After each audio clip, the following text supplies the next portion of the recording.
தினமல நேயர்களுக்கு அன்பான வணக்கம். உரைகள் நிகழ்ச்சிக்கு உங்களை வரவேற்கிறேன்.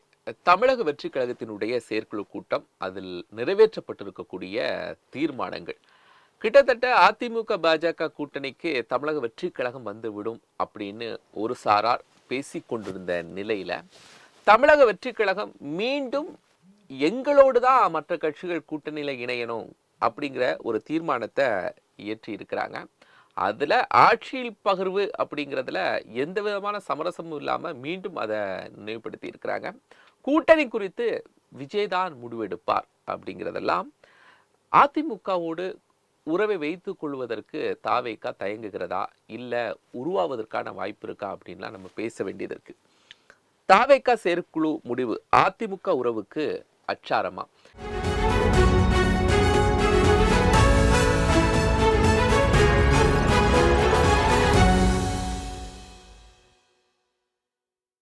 இரண்டு கருத்துரையாளர்கள் நம்மோடு பங்கெடுத்திருக்கிறாங்க. நான் கருத்துரையாளர்களை உங்களுக்கு அறிமுகம் செய்கிறேன். மூத்த பத்திரிகையாளர் திரு KKR ஆதித்யன், தமிழக இளைஞர் கட்சியிலும் திரு காமேஷ், இருவரை வரவேற்றுக் கொள்கிறேன். வணக்கம். ஆதித்யன் சார், விஜயினுடைய தமிழக வெற்றி கழக செயற்குழு தீர்மானங்கள் எதை சொல்ல வருது? அதாவது வெற்றி கழக தீர்மானத்துல முதல்ல போகும்போது திமுக அல்லது பாஜக கூட இருந்தா கூட்டணி ஒருபோது வைக்க மாட்டோம்னு சொல்லியிருக்காரு தீர்மானத்துல. அப்போ அண்ணா திமுகவோட ஒரு சாஃப்ட் கார்னர் வச்சிருக்காரா அப்படின்னு ஒரு கேள்வி எழும்போது தான் அடுத்ததான் அங்கே அந்த அண்ணா திமுக மாதிரி குழஞ்சி கும்பிடு போட்டுலாம் யாரும் கூட்டணி போக மாட்டோம்னு சொல்லிட்டாரு. அது இல்லாமல் விஜய் தலைமையில தான் கூட்டணி அமையும், அவங்க தனியாக தான் நிற்போம் அப்படிலாம் சொல்லிட்டாங்க. கிட்டத்தட்ட தனித்து போட்டிக்கிற அளவுக்கு நேற்று தீர்மானம் கொண்டு வந்துட்டார். ஆனாலும் அண்ணா திமுகவோட விமர்சனத்தை குறைச்சிக்கிட்டே வர்றாரு. இன்னைக்கு கூட இந்த விஜய் இப்போ சொன்னது, இந்த தீர்மானத்தை பற்றி அவங்க கேட்டும்போது அவர் எதிர்கட்சி தலைவர் எடப்பாடி பழனிசாமி அவரும் அதை ஒரு கடந்து தான் போறாரு. அது வழக்கமா அவர் கட்சிகள் சொல்றதா அப்படின்ட்டு கடந்து போறாரு.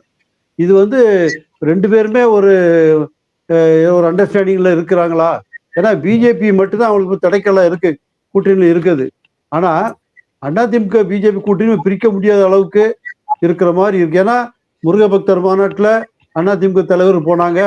இவனுடைய பிரச்சார கூட்டத்துக்கு பிஜேபி வரணும்னு சொல்லி எடப்பாடி வேண்டுகோள் விட்டாரு. இதனால இந்த கூட்டணி வலுவாயிட்டு வரும்போது விஜய் என்னதான் சாப்ட்கார்ன் வச்சாலும் இனிமே அவரு தனித்து போட்டிங்கிற முடிவு தான் இருக்கு. தனித்து போட்டினாலும் தன்னுடைய தலைமையில் ஒரு கூட்டணி வைக்கணும்னு நினைக்கிறாரு. அந்த அளவுக்கு அவர் கூட்டணிக்கு யாரும் போவாங்களா அப்படிங்கிறது இன்னும் தெரியல. ஏன்னா திமுகவில் சில கட்சிகள் ஆட்சியில் பங்கு எல்லாம் பேசினா கூட விஜயை நம்பி உடனடியே இப்பவுமே களத்தில் இறங்குவாங்களா, இல்லைதான் கடைசி நேரத்தில் போவாங்களான்னு தெரியல. அண்ணா திமுகவுலையும் அந்த கூட்டணியிலும் கூட இந்த தேமுதிக, பாட்டாளி மக்கள் கட்சி, இந்த மாதிரி சில கட்சிகள்லாம் கிடைக்காங்க. அவங்களாம் கூட இன்னும் அண்ணா திமுக அணியில் சேர்றதுக்கு இன்னும் இறுதி முடிவு உறுதியாக அறிவிக்காம அவங்களுக்குள்ள பிரச்சனை அடிச்சுட்டு கிடக்குறாங்க. அதனால விஜய் இப்போதைய சூழ்நிலையில அவர் சீமான் மாதிரி ஒரு தனித்து நின்று இந்த 2026 தேர்தலில் தன்னுடைய தனிப்பட்ட சொந்த செல்வாக்கு என்ன அப்படிங்கிற பாக்குறதுக்கு இந்த கூட்டணியை இந்த தேர்தலை பயன்படுத்துவாங்கிற மாதிரி தான் தெரியும். செல்வாக்க பரிசோதனை செய்யணும் அப்படின்னு சொன்னால் திமுகக்கு எதிராக விஜய் களமாடுகிறார் அப்படின்னா அடுத்த 5 ஆண்டுகள் விஜய்க்கு சவாலான காலகட்டமா இருக்கும்ல. ஒன்று, திமுகக்கு எதிராக அவர் களமாடினால் வெற்றி வாகைங்கிறது சூடணும் அதிமுகவோட இல்ல அதிமுக பாஜக கூட்டணியோட. தனித்து நின்று தன்னுடைய செல்வாக்க அவர் பரிசோதிக்கக்கூடிய நேரமா இது? இல்ல, தனித்து இருக்கிற இன்னொரு கோணத்துல பார்க்கணும். ஏன்னா அவர் விஜய் அவர் கட்சியில சிலர்லாம் அந்த ஒரு சிறுபான்மை அந்த நேற்று கூட தீர்மானத்துல தீவிர வாக்காளர் திருத்தங்கிற பேர்ல சிறுபான்மையினோட வாக்குகளை பாதிக்கும் நடவடிக்கை ஈடுபடான்னு ஒரு தீர்மான வாசகம் போட்டிருக்காரு. அவர் சிறுபான்மை இப்போ தென் மாவட்டங்கள்ல பரவலாக இருக்கக்கூடிய சிறுபான்மை ஒரு குறிப்பா கிறிஸ்தவர்கள் இவங்களெல்லாம் குறி வச்சு அரசியல் நடத்துறாரோ? ஏன்னா அப்படி நடத்தினால் திமுக வாக்குகளை பாரம்பரியமா கிடைச்ச ஒரு வாக்குகளை இவர் கொண்டு போடலாமா அப்படின்னு ஒரு இருக்கு. அப்படின்னா கூட திமுக தான் பாதகத்தை தான் ஏற்படுத்தும். ஏன்னா அந்த ஆங்கிள் நம்ம சிந்திக்கணும். அந்த ஆங்கிள் இந்த எலெக்ஷன்ல அவரு நினைக்கிறாருன்னு தெரியல எனக்கு. ஆனா அவரு அதாவது ஒரு கட்சி வளர்ந்து வர்ற கட்சி முதல்ல அவர் தன்னுடைய சொந்த தேர்தல் இது வரைக்கும் இந்த தேர்தலில் டெஸ்ட் பண்ணல. தேர்தல் கணிப்பு இந்த மாதிரி தனிப்பட்ட கணிப்புகள் தான் வருதே ஒழிய இது டெஸ்ட் பண்ணவே இல்லை.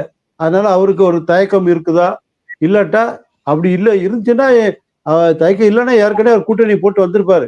வந்து நாளைக்கே ஏடிஎம்கே வெற்றி பெற்று என்னாலதான் ஜெயிச்சு கூட சொல்லலாம். அவர் முன்னால விஜயகாந்த் ஏடிஎம்கே கூட்டணி போட்டு ஜெயிச்சாங்களா, அந்த மாதிரி அந்த மாதிரி வாய்ப்பு இருக்கு. ஆனா பிஜேபியை போய் கொள்கை எதிரி அப்படின்னு சொல்லி அதை ஒரு வச்சுக்கிட்டு திமுக கட்சி ஒரு செயற்குழு நடத்துற எப்படிலாம் தீர்மானம் போடுவாங்களோ கிட்டத்தட்ட முக்காவாசி தீர்மானம் அதே மாதிரி கட் அண்ட் பேஸ்ட் மாதிரி பண்ணிட்டு இருக்காரு அவர். அதில் இன்னும் புதுசா ஒன்றும் பண்ண மாதிரி தெரியல அவர். நமக்கு தேர்தல் வந்துடுச்சு. தீர்மானங்கள் நிறைவேற்றுறது ஒரு பக்கம், பாஜகவை கடுமையா எதிர்க்கிறாரு, திமுகவை எதிர்க்கிறாரு அப்படிங்கிற புள்ளியில அதிமுக இருக்கக்கூடிய ஒரே ஸ்கோப்பா தாவேக்கா உள்ள கொண்டு வரணும், அப்பதான் திமுகவை வீழ்த்த முடியும் அப்படிங்கிற ஒரு புள்ளியில தான் நம்ம நகர்ந்துட்டு இருக்கிறோம். அதற்கு இணையாட்டு பாஜக வெளியில போனா மட்டும்தான் விஜய் உள்ள வருவாரா? ஆமா, அவரு அதுக்கு இப்ப அவரு அப்படி சப்போஸ் பாஜக வெளியே போனா விஜய் உள்ள வர்றதுக்கு சான்சஸ் அதிகம் இருக்கு. ஏன்னா அந்த கூட்டணியை பற்றி இறுதி முடிவே விஜய் தான் எடுப்பாருன்னு தீர்மானம் போட்டாங்க.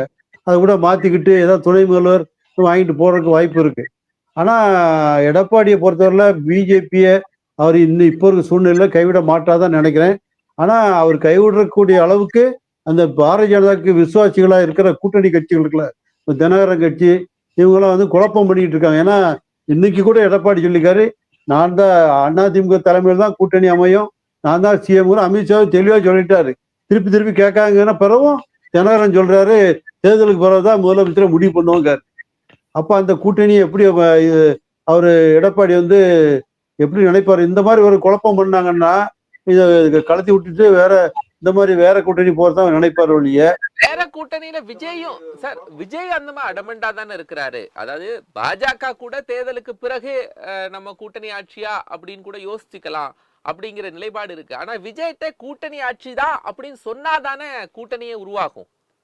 எடுத்த உடனே விஜய் இந்த மாதிரியான விஷயங்கள்ல காம்ப்ரமைஸ் ஆக மாட்டார்ல.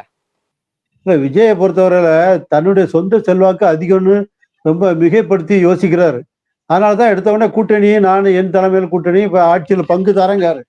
ஆட்சியில பங்கு தர்ற அளவுக்கு ஒரு சக்தி வாய்ந்த கட்சி அவருடைய கட்சி இருக்குதா, அது ஒரு கேள்விக்குறி தானே. இன்னும் டெஸ்ட் பண்ணலையே. அது நான் சொன்ன மாதிரி எந்த தேர்தல் காலத்திலயும் அவரை டெஸ்ட் பண்ணவே இல்லை. சும்மா அவரை நம்ம வந்து நடிகர் கட்சினா மக்கள் நல்லா கூடுவாங்க, நல்லா அவருக்கு ஆதரவு இருக்குன்னு நினைக்கிறப்ப ஒழிய, அவர் 2-3 மாநாடு 2-3 ரோட் ஷோ நடத்திருக்காரு ஒழிய, களத்துல அவர் என்ன செய்யறாங்கிற நமக்கு இன்னும் அவர் வந்து நிரூபிக்கல அவர் இன்னும். அப்படி இருக்கும்போது திமுகவே கொஞ்சம் அச்சத்துல இருக்காங்க. அதனாலதான் தொகுதிக்கு 30% வாக்காளர்களை நம்ம சேர்க்க வேண்டும் அப்படின்னு கிட்டத்தட்ட 75 ஆண்டுகள் களத்துல இருக்கக்கூடிய திமுகவே யோசிக்கிற அளவுக்கு பலப்படுத்திட்டு இருக்கிற நேரத்துல விஜயுடைய நகர்வு அப்படிங்கிறது எல்லாருக்குமே அந்த டேட்டா கிடைச்சிருக்கும்ல. ஆமா, ஏன்னா விஜய் பக்கம் இருக்க வந்து புதிய வாக்காளர்கள் எல்லாருமே காலகாலமா ரசிகர்கள் போக இளம் வாக்காளர்கள் எல்லாம் ஒரு பெரிய கூட்டம் அவர்கிட்ட இருக்குது.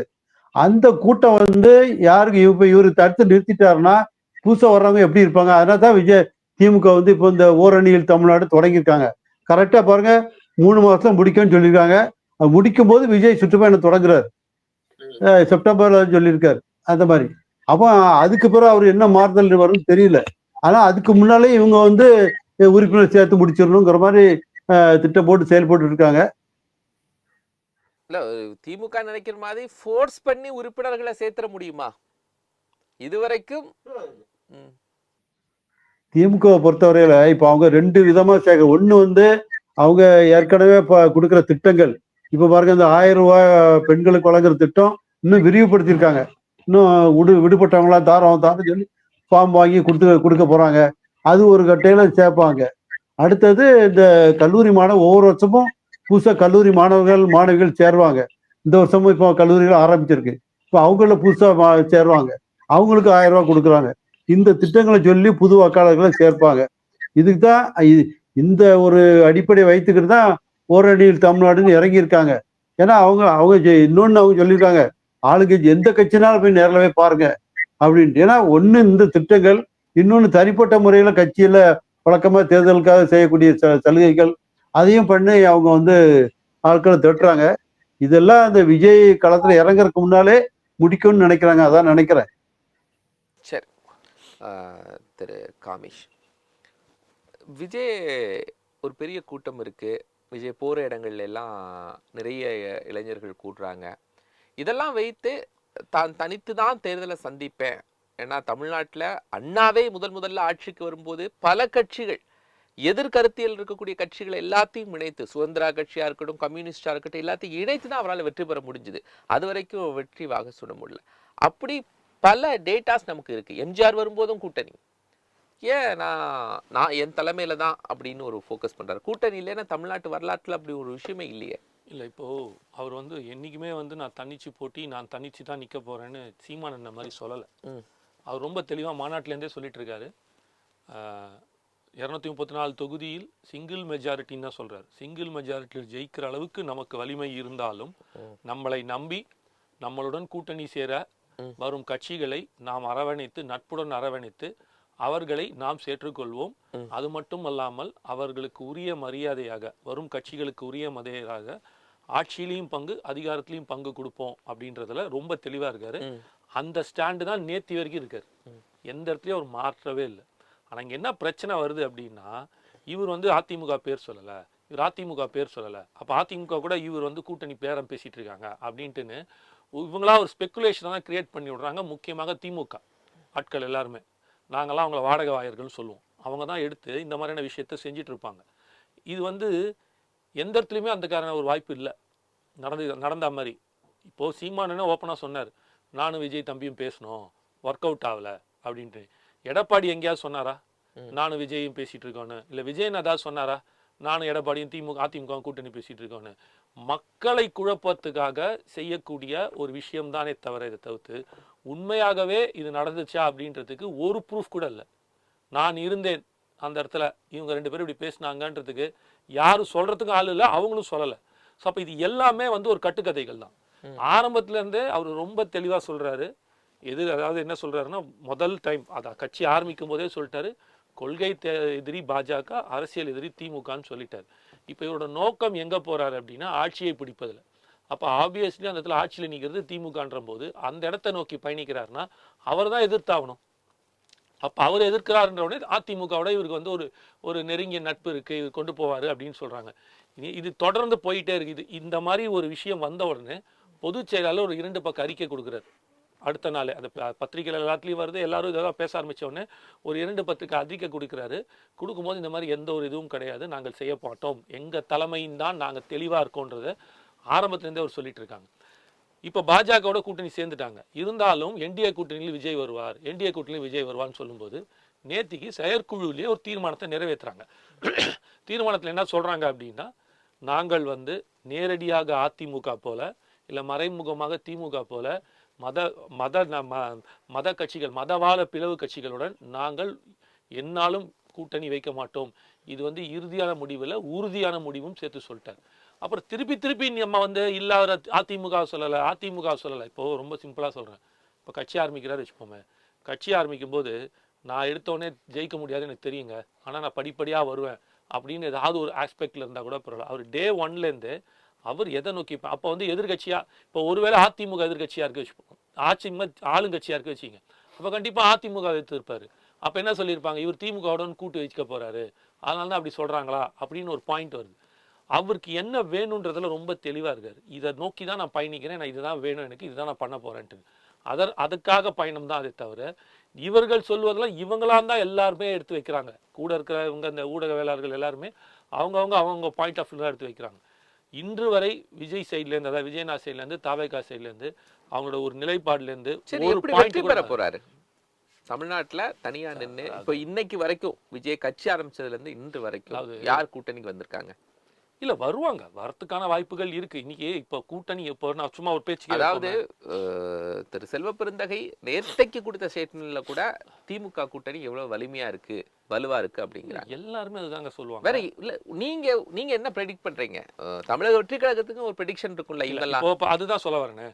இப்போ அதிமுக சொல்லுது எந்தெந்த கட்சியெல்லாம் எங்களோட வருவாங்க, பாமக வரும், தேமுதிக வரும் அப்படின்னு. விஜய்க்கு ஒரு பார்வை இருக்கணும்ல, இவங்க எல்லாம் எங்களோட வருவாங்க, வரலாம், விசிகாவே வரலாம். இன்னும் அதுதான் சொல்றேன், இது எங்க ஆரம்பிக்கும் சொல்லி. இப்போ இது ஒரு பாயிண்ட் நீங்க பாருங்க, அவர் வந்து ஒரு டோர் ஓப்பனர் பண்ணிட்டாரு. அவர் தமிழ்நாடு பாலிடிக்ஸ்ல வரலன்னா என்ன இல்ல, வர இருங்க சார், ஃபர்ஸ்ட் நீங்க ஒரு கேள்வி கேட்டீங்க, அதை நான் முடிச்சிடுறேன். ஓப்பன் பண்ணிட்டாரு அவர். இட்ஸ் அன் ஐ ஓப்பனர் மாதிரி, இல்லை டோர் ஓப்பனிங் மாதிரி வச்சுக்கோங்களேன். இந்த கட்சி அதாவது திமுக விட்டா அதிமுக, அதிமுக விட்டா திமுக தான் இருக்கிற இடத்துல இப்போ மூணாவதா ஒரு கட்சி வந்து உட்காருது, சமநிலையோட வருது கிட்டத்தட்ட. அன்டெஸ்டட் அது மட்டும் தான் நீங்க சொல்லிட்டே இருக்கீங்க.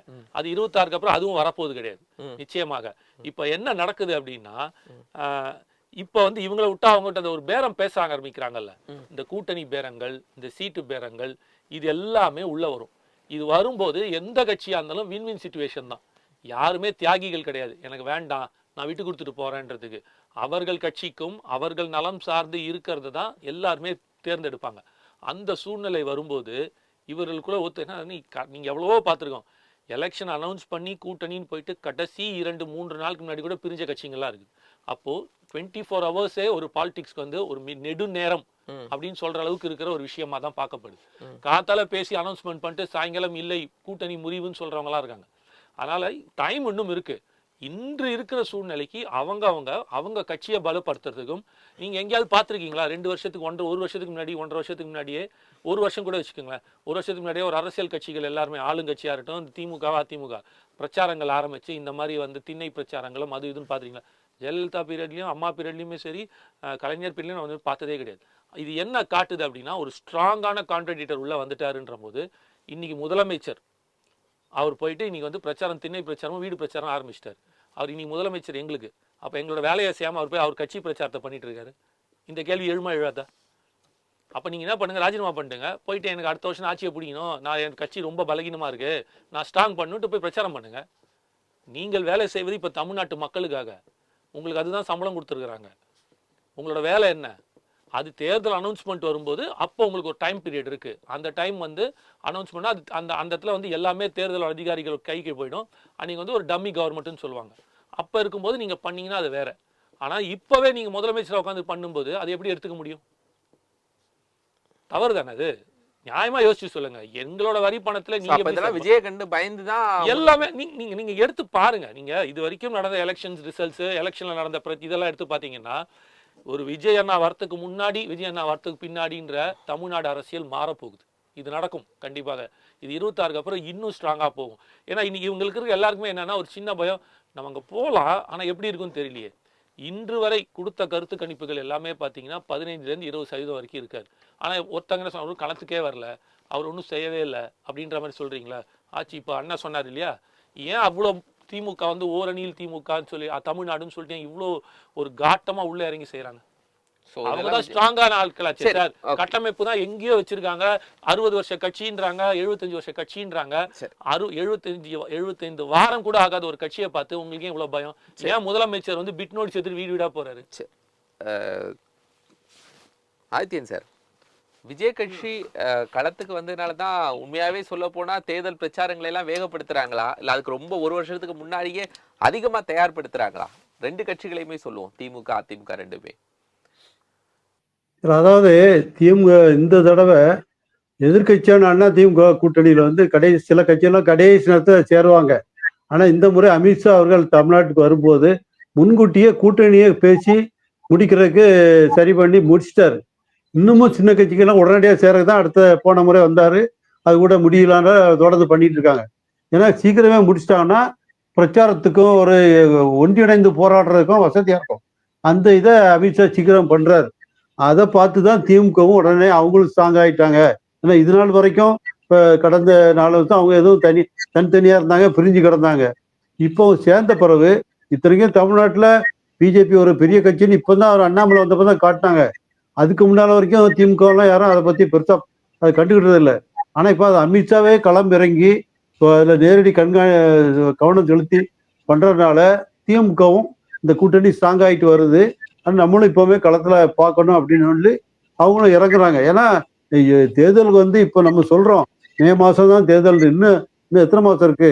6-7 மாசம், 5, 3, 8, 7 மாசம் தான் இருக்கு. முன்கூட்டியே கூட வர்றதுக்கு சான்ஸ் இருக்கு. ஏன்னா ஏற்கனவே ஒரே நாடு ஒரே தேர்தல் வேற அந்த பிரச்சனை வேற வந்துச்சுன்னா இந்த வர்றப்போற சட்டசபையினுடைய காலமே ஆயிலே 3 வருஷம் தான் அந்த. அதனால இப்பவே முன்கூட்டியே பண்ணிடலான்னு இறங்கியிருக்காங்க திமுகவில். ஏன்னா விஜய் வந்து ஒரு காரணமா இருக்கலாம். விஜய் வந்து ஆனா விஜய் வந்தோட பயந்தாங்கன்னா இப்ப நேத்துடைய தீர்மானத்தை பார்த்தா அவரும் சீமான் மாதிரி ஒரு தனியா நின்று அவரு நிற்பாரு, அவரு கூட கூட்டணி சேர்ப்பாங்க. விஜய்க்கு முன்னாலே வந்த சீமான் இதுவரையும் தனித்தனியா நின்றுருக்காரு. அவர்கிட்ட போய் எத்தனை பேர் கூட்டணி சேர்ந்திருக்காங்க? யாரும் சேரல. அவரும் சேரல, அவர்கிட்ட யாரும் சேரல. அதே மாதிரி இப்ப விஜய் சொல்றாரு, அவர்கிட்ட யாரும் இது வரைக்கும் அதுக்கான சிம்டமே இல்ல. தனித்து ஏன்னா ஆட்சியில் பங்குன உடனே சிறுத்தைகள் பேசுறாங்க, செல்வ பிறந்தை பேசுறாங்க சொல்லலாம். இன்னைக்கு கூட செல்வ பிறந்தைக்கும் அவங்களுக்கும் விடுதலை சிறுத்தைக்கும் அவனுக்கும் மோதல் இப்படிலாம் வந்துட்டு தான் இருக்கு. அதெல்லாம் கருத்து மோதல். என்னதான் கம்யூனிஸ்ட்கள் கூட திமுக முரண்டு பிடிக்காங்க இருந்தா கூட கடைசியில் என்ன சொல்றாங்க, இந்த கூட்டணியில இருப்போம் அப்படின்னு சொல்றாங்க. யாரும் பிரிஞ்சு போற மாதிரி இப்போதைக்கு யாரும் கருத்து சொல்லல. ஈவன் மதிமுக வரைக்கும் வந்தாச்சு. இன்னைக்கு மதிமுக ரொம்ப ஸ்ட்ராங்கா இருக்காங்க. மதிமுக அளவுக்கு மற்ற கட்சிகள் ஸ்ட்ராங்கா இருக்காங்களான்னு தெரியல. ஆமா, மதிமுக ஸ்ட்ராங்கா இருக்கு. கம்யூனிஸ்டுகள் அவங்க உயர்மட்ட குழு தீர்மானம் போட்டா அவ்வளவுதான். அவங்க பேசினா அவர் என்னதான் பேசினாலும் அதை தான் ஃபாலோ பண்ணுவாங்க. விடுதலை சிறுத்தைகள் அவர் வந்துருன்னு சொன்னாரு. விடுதலை சிறுத்தை கூட இப்ப கூட வருமானு ஒரு சந்தேகம். ஏன்னா அவங்க இப்ப நான் ஒருவேளை அவர் சொன்ன மாதிரி போஸ்ட் அலையன்ஸ் கூட பண்ணலாம ஒழிய இப்போ தேர்தலுக்கு முன்னால பிரிஞ்சு போவாங்க சந்தேகம் தான். இப்ப போறதுக்கு வாய்ப்பு இல்லை. சரி சார், நான் ஓப்பனா கேட்க, இப்போ தாவேக்காவுடைய செயற்குழு முடிவு யாருக்கு பாதகம் சாதகம்? இல்ல அவரு தாவக செயற்குழு இப்போ அவரு இந்த மாதிரி தீர்மானம் போடாம கூட்டணிக்கு வாய்ப்பு இந்த மாதிரி இருந்தா அதிமுகவுக்கு சாதகமா இருந்திருக்கும். கூட்டணி தீர்மானம் போடாம இருந்தா. இப்போ ரெண்டுக்கும் இல்லாம தனியா நிக்கிற மாதிரி ஒரு வரும்போது இவங்க ரெண்டு பேர் தான் பல பரீட்சையை பார்த்துக்கணும். இதுல அவரு திமுகவுக்கு கிடைக்கிற சிறுபான்மை ஓட்டுகளை பிரிப்பாராங்கிற ஒரு கேள்வி வாய்ப்பு வந்தால் அது திமுகவுக்கு பாதிப்பு வரும். தென் மாவட்டங்களில் குறிப்பா பலது. ஏன்னா இப்பவுமே அதிமுக கூட்டணியில அம்மா மக்கள் முன்னேற்ற கழகம் வந்துருது. அப்படினால அப்படி வந்தா ஓட்டு கணக்கை வச்சு பார்த்தா தென் மாவட்டங்கள்ல அதிமுக அதிக இடங்கள் கிடைக்குன்னு கருத்து கணிப்பெல்லாம் போட ஆரம்பிச்சிட்டாங்க. ஏன்னா ஆனா அது எப்படி வரும் தெரியாது. தென்னாரம் கட்சியினுடைய முடிவை பொறுத்து எடப்பாடி எங்களை மதிக்க மாட்டேக்கான ஒரு குமுறல் அங்க இருக்கு. அப்படின்னா கூட நாங்க கூட அங்க போயிடுவோம், விஜய் கட்சிக்கு போயிடுவோம்லாம் சொல்றாங்க. அவங்கள கட்சி மாவட்ட செயலாளர்லாம் பேசும்போது அப்படி சொல்றாங்க சிலர். ஆனால் அதிமுகவுடைய கூட்டணி மேலும் பலமாக வரும்போது விஜய் யாருடைய ஓட்டை பிரிப்பார்? அவர் கடுமையா தாக்குவது திமுக தான் விமர்சிக்கிறார். அப்ப திமுக எதிர்ப்பு ஓட்டுகளை தான் அவர் பிரிக்க முடியும். அப்படி வரும்போது விடுதலை சிறுத்தைகள கட்சியில் உள்ளது, மற்ற சீமான் கட்சியில் உள்ள ஓட்டுகள்லாம் அவருக்கு கொஞ்சம் கொஞ்சம் போறதுக்கு வாய்ப்பு இருக்கு. அதனால திமுக கொஞ்சம் கொஞ்சம் பாதிப்பு இருக்கத்தான் செய்யும். இப்போ திமுகவுக்கான பாதிப்பு இதுல அதிகமா இருக்கும் அப்படிங்கிறீங்க. ஒருவேளை சார் விஜய் தனித்து இல்லாம அவர் கூட சொல்ற மாதிரி வேற ஏதாவது அலையன்ஸ் வந்துச்சுன்னா என்ன மாதிரியான சூழல் இருக்கும்? அலையன்ஸ் எல்லாம் வருங்கிறாங்க, திரும்ப திரும்ப அலையன்ஸ் வரும்னு சொல்றாங்க. அவங்க நம்பிக்கையா? திமுகவுல இப்போ விடுதலை சிறுத்தை வருங்க. விடுதலை சிறுத்தைகள் கட்சி தமிழ்நாடு ஃபுல்லா பரவலாக இருக்கிற ஒரு கட்சி, ஓட்டு வங்கி உள்ள கட்சி. 234 தொகுதிகளில் போட்டியிடுறதுக்கு தகுதியான கட்சி அப்படின்னு. ஆமா ஆமா, அவங்க போகும்போது கொஞ்சம் ஒரு ஓட்டு கொஞ்சம் பிரியலாம். கம்யூனிஸ்ட் கட்சி போனா இடது கம்யூனிஸ்ட் மார்க்சிஸ்ட் கம்யூனிஸ்ட் கட்சி கடுமையாக எதிர்ப்புல இருக்காங்க. கார்பரேட் அரசியல் நடத்தாதேன்னு சொல்லிக்கிட்டு அந்த அணியில உட்கார்ந்துட்டு இருக்காங்க. அவங்க போனா தொகுதிக்கு ஒரு சில ஆயிரம் ஓட்டுகள் குறையும். இந்த மாதிரி கட்சிகள் போனா குறைஞ்சு விடுது. அதாவது திமுக பாதிப்பு வருமா ஒழிய விஜய்க்கு எந்த விதத்துல சாதகம் வரப்போகுது சொல்லுங்க. சரி, சாதகம் வருமா அப்படிங்கிறது காமேஷ், விஜய்க்கு எப்படி சாதகமா வரும்? ஓட்டை பிரிக்கலாம், எப்படி சாதகமா வரும்? எப்படி அவர் முதலமைச்சராக முடியும்? அதுக்கு ஒரு கணக்கீடு வேணும், அதுக்கு ஒரு நம்பர்ஸ் வேணும்ல. அதுதான் இப்போ நீங்கள் சொல்கிற பாயிண்ட்ல எடுத்தீங்கன்னா 75 வருஷம் ஆட்சி கட்சியாக இருந்த திமுகவுக்கும் 60 வருஷமாக இருக்கிற 54-55 வருஷமாக இருக்கிற அதிமுகவுக்கும் 2026 ஒன்றும் ஸ்பெஷல் ஓட்டு ஒன்றும் கொடுக்க போகுதில்லை. 10,01,000 ஏற்கனவே அவங்களுக்கு சிபில் ஸ்கோரிங் கொடுக்குற மாதிரி இந்த கேஷ்பேக் ஆஃபர் கொடுக்குற மாதிரி ஒரு ஆஃபர் வச்சுலாம் கொடுக்க போகுதில்லை. முதல் தடவை தேர்தலை சந்திக்க போகும் விஜய் அண்ணாவுக்காக இருக்கட்டும், இல்லைனா பல முறை சந்தித்த இந்த 2 திராவிட கட்சிகளாக இருக்கட்டும், எல்லாருக்கும் 0 தானே, ஸ்டார்டிங் ஃப்ரம் 1. ஸோ மக்கள் யாரை தேர்ந்தெடுக்க போகிறானோ அதுதான் வின்னிங் பாயிண்ட்டு. நீங்கள் இதை இப்படி இது ஒரு எக்ஸாம்பிளுக்காகவே சொல்கிறேன். 77ல் எம்ஜிஆர் கட்சி ஆரம்பித்து வரும்போது அன்றைக்கி ஆட்சியில் இருந்தது திமுக, எதிர்கட்சியாக இருந்தது காங்கிரஸ். எங்கேயாவது யாராவது நினச்சிருப்பாங்களா இவர் வந்து ஆட்சியை பிடிப்பாரு, இவரால பிடிக்க முடியும்ட்டுன்னு. இப்ப அதே அன்டெஸ்டட்ல இருக்கும்போது என்ன எம்ஜிஆர் கேட்டிருப்பாங்க? நம்ம இதோட ஒரு நிமிஷம் நான் முடிச்சிடறேன், நீங்க சொல்றப்ப எனக்கு ஒப்பிட முடியாது சார். நான் வரேன் சார். ஆனா நான் முடிச்சிடறேன், அதுக்கப்புறம் நீங்க சேர்த்து சொல்லுங்க. அது நான் அதுக்கு தான் சொல்ல வரேன். இப்ப சொல்ல வந்த விஷயம் என்னன்னா, இவங்க ஸ்ட்ராங்கா ஒரு கட்சியா உட்காந்துருக்காங்க, எதிர்கட்சியா இருக்கும்போது 77 வரும்போது நீங்க பேட்டீங்களா இதே மாதிரிதான் ஓட்ட பிரிப்பாரு, யாருக்கு சாதகம் யாருக்கு பாதகம், இவரால் எப்படி முடியும், அது என்ன இருந்தாலும் திமுக தானே, என்ன இருந்தாலும் காங்கிரஸ் தானே, இவர்களிடம் பிரித்து கொண்டு வர முடியுமா? எம்ஜிஆரால தான் வெற்றி அப்படின்னு அண்ணாவே சொல்லிட்டாரு. எம்ஜிஆருடைய பிரச்சாரத்தால தான் வெற்றி அப்படிங்கிறது அதுதான் சொல்றல. ஒரு தனிப்பட்ட முறையில் கட்சி ஆரம்பிச்சு, சரி இப்ப அப்படியே வச்சுப்போமே, நீங்க சொல்ற பாயிண்ட்லாம் இதே மாதிரி தானே வைக்கம் வெளில வந்தார், அவரும் தானே ஆரம்பிச்சு பண்ணாரு. அப்ப ஏன் அவருக்கு வரல, அப்ப இவருக்கு மட்டும் ஏன் வந்துச்சு அப்படின்னு ஒரு கொஸ்டின் வைக்க முடியுமா? அதே கட்சிக்குள்ள கருணாநிதி சொல்லல, ஆனா எம்ஜிஆர் வெற்றி பெற்றோம்னு அண்ணா சொன்னாரு. அண்ணாவின் பெருந்தன்மை காட்டுச்சு. 5 வருஷமா அதையே ஞாபகம் வச்சுக்கிட்டு அதுக்கப்புறம் 67 சொன்னதை 77 ஞாபகம் வச்சுட்டு அன்னைக்கு அதனால தான்டா ஜெயிச்சாங்க, அப்ப இவர் தான்டா காரணம் அப்படி பண்ணாங்க. அப்படி கிடையாது. திமுக அதுதான் சொல்ல வரேன், முடிக்கிறேன். எம்ஜிஆர் ஒரு சரிஸ்மேட்டிக் லீடர்ஷிப். அந்த காலத்துல 77 அப்ப ஆட்சியில இருக்கும்போது முதலமைச்சரா அந்த கருணாநிதி சொல்லியிருப்பாரு, இவன் சினிமா பார்த்தலாம் மக்கள் மயங்க வேணா, நம்ம பேசாத அரசியலா, நம்ம கொண்டு போகாத திராவிட தத்துவங்களா, இதற்கு மீறி இவங்களால ஜெயிச்சிட முடியுமா அப்படின்னு அவங்க நினைச்சிருப்பாங்க. ஆனா அந்த இடத்துல என்ன நடந்துச்சுன்னா, உண்மையிலேயே காங்கிரஸ் பலகீனமாக இருந்தது. அதுதான் உண்மை. காங்கிரஸோட பலகீனமும் திமுகவோட ஆன்டி என்கம்பரன்சியோடையும் எம்ஜிஆரோட நீங்க சொல்றீங்களா பினாமினல் அதுல இருந்து வெளியில வந்தாலும் ஒரு கட்சி ஆரம்பிச்சு எம்ஜிஆரோட சரிஸ்மேட்டிக் புல்லிங் லீடர்ஷிப் அண்ட் பினாமினல் ஒரு லெஜெண்டரியா இருந்ததுனால அவர் அதை வந்து ஜெயிச்சு கொண்டு போய் நிறுத்தினார். இப்போ அந்த 77 நடந்துச்சோ அதே 2026க்கான வாய்ப்பு இருக்கு. ஏன்னா இதே திமுக மேல இருக்கிற ஆன்டி என்கம்பரன்சி ஓட்டு பயங்கரமா இருக்குது. இது இல்லைன்னு யாரும் மறுக்கவே முடியாது. இன்னும் நேற்று நடந்த அஜித்குமார் கொலை வழக்கு வரைக்கும் மக்கள் மேல நல்ல கோபத்துல தான் இருக்காங்க. அதிமுக பலகீனமாக இருக்கு. அது இல்லைன்னு ஒத்துக்க 44% வாக்குல ஜெயலலிதா அம்மா இறக்கும்போது 2016 இன்னைக்கு வந்து 20% வந்துட்டாங்க. தொடர்ந்து 8 தேர்தல்கள் எடப்பாடி தோத்துருக்காரு தொடர்ந்து. இதுதான் குறிக்குது காங்கிரஸ்க்கு இந்த மாதிரி தான் படிப்படியா குறைஞ்சிட்டே வந்தாங்க. அந்த 67 அன்னைக்கு காங்கிரஸ் ஸ்தாபன காங்கிரஸ் இந்திரா காங்கிரஸ் அதிமுக அந்த அளவுக்கு செங்குத்தா பிளவுபடல. தமிழ்நாடு முழுவதும் ஸ்தாபன காங்கிரஸ் இன்னைக்கு வந்து பிரிஞ்சிருச்சு. அதிமுக நீங்க பாத்தீங்கன்னா அவங்களோட அதிமுக இருந்து போனவங்க பெர்சன்டேஜ் எல்லாத்தையும் நீங்க சேர்த்தா கூட ஒரு 5% வரல சார். நான் தான் சொல்ல வரேன் சார். 44 நம்ம அந்த கால்குலேஷன்க்குள்ள ரொம்ப நீங்க பிரிஞ்சு போனதே விட்டுருங்க. நான் ஒன்னும் சசிகலாவோ ஓபிஎஸ்ஓ இல்லாட்டி டிடி இதுனெல்லாம் கணக்கிலே எடுக்கல. நான் பிரதான ஏடிஎம்கே மட்டும் தான் பேசிட்டு இருக்கேன். Vote bank of ADMK is 44 when Jayalalithaa இருக்கும்போது ஆட்சி 2016 இன்னைக்கு 20%. 24% இந்த தொடர்ந்த 10 வருஷத்துல குறைஞ்சிருக்கு. 8 எலெக்ஷன் தோத்துருக்கு. நீங்க இதெல்லாம் விஜய்க்கு வரும்னு சொல்லுங்க. ஒரே நிமிஷம் நான் முடிச்சிடறேன். லெஜெண்டரி லீடர்ஸ் எப்படி இருப்பாங்கன்னா, கருணாநிதி ஐயாவா இருக்கட்டும், அம்மாவா இருக்கட்டும், இந்த வாட்டி தோப்பாங்க, அடுத்த வாட்டி ஜெயிச்சிருவாங்க, தோப்பாங்க ஜெயிப்பாங்க. லீடர்ஸ் வில் பவுன்ஸ் பேக் ஒரே டைம்ல. இப்ப 2096 தோத்தாங்க, திருப்பி 2009 வராங்க, திருப்பி தோக்குறாங்க, திருப்பி பிடிக்கிறாங்க. புரியுதா? அதே தான் கருணாநிதி ஐயாவும் மாத்தி மாத்தி 2 பேருமே. இது என்ன, அவங்க தான் லெஜெண்டரி லீடர்ஸ். பட் எடப்பாடி ஐயா வந்து அங்க தோத்தா இருப்பா, ஆனா அடுத்ததுல உள்ளாட்சியில பிடிச்சா இருப்பா, உள்ளாட்சியில தோற்றாலும் இதுல பிடிச்சிட்டா இருப்பா, மீன கார்பரேஷன்ல பிடிச்சிட்டா இருப்பா, இல்ல எம்பில பிடிச்சிட்டா இருப்பா. இது நடக்குதா? நடக்கல. இது நடந்துச்சுல 2014 மோடியா லேடியான்னு கேட்கும்போது திமுக ஆட்சியில் இருக்கு. அம்மா 37 அடிக்கிறாங்க சீட்டு.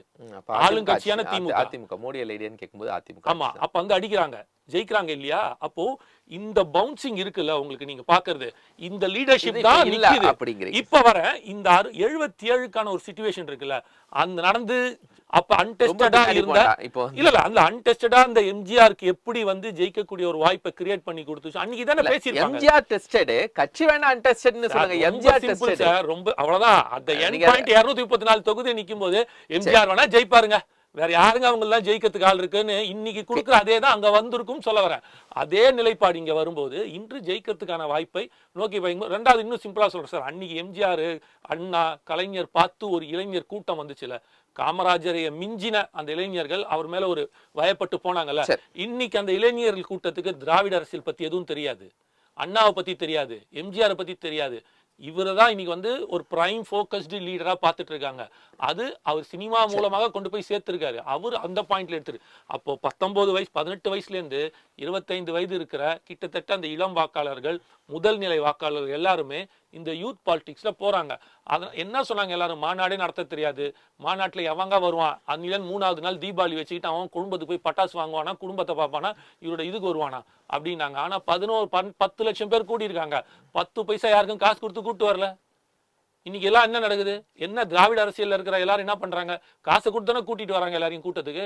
இன்னைக்கு கூட்டம் சேர்க்கக்கூடிய அன்னைக்கு அண்ணா, கலைஞர், எம்ஜிஆர் எப்படி காசு கொடுக்காம ஒரு கூட்டத்தை சேர்த்தாங்களோ அதை இன்னைக்கு இந்த தலைவர் சேர்க்கிறான்ற போது அதை எதை நோக்கி பயணிக்குதுன்னு பார்க்கணும். நன்றி நன்றி நன்றி காமேஷ். தமிழக வெற்றி கழகத்தின் செயற்குழு முடிவு அதிமுக உறவுக்கு அச்சாரமா என்ற விவாதத்தில் நம்மோடு 2 கருத்துரையாளர்கள் இன்று பங்கெடுத்தாங்க. மூத்த பத்திரிகையாளர் திரு KKR ஆதித்தன், தமிழக இளைஞர் கட்சியிலிருந்து திரு காமேஷ், இருவருக்கும் மனமார்ந்த நன்றி. நன்றி. நேர்களை மற்றும் ஒரு நிகழ்ச்சி சந்திக்கலாம். நன்றி.